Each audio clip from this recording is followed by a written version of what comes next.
video I am telling you about my bike accident. So basically I was on a cycle with my dad going down the road, and something felt wrong with my bike. So I was like, "Dad, something's wrong with my bike."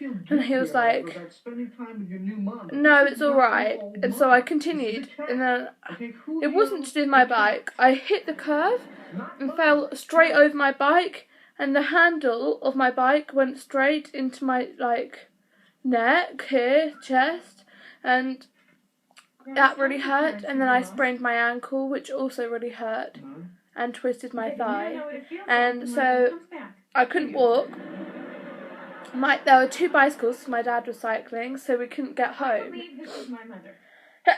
And there was this weird man in a truck who's been going around the streets following me and my little neighbour, who's also a girl.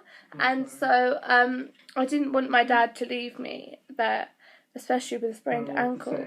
And so basically I got quite scared, and so I asked him to stay. And then so we sat under a tree for about an hour and a half. And then Dad was like, "This is it, we have to go home now." So I was like, okay. So I got on, my dad hid one of the bikes in a ditch. I got on my bike, and he pushed me along with me sitting on the bike doing nothing. About half a mile, then his back hurt, and then this really cute guy cyclist walked along.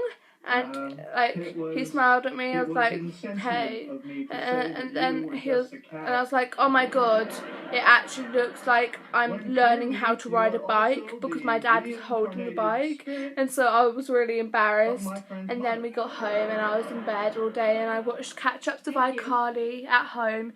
So that is my bike story. That was pretty embarrassing. So you tell me your bike accidents if you want. Bye.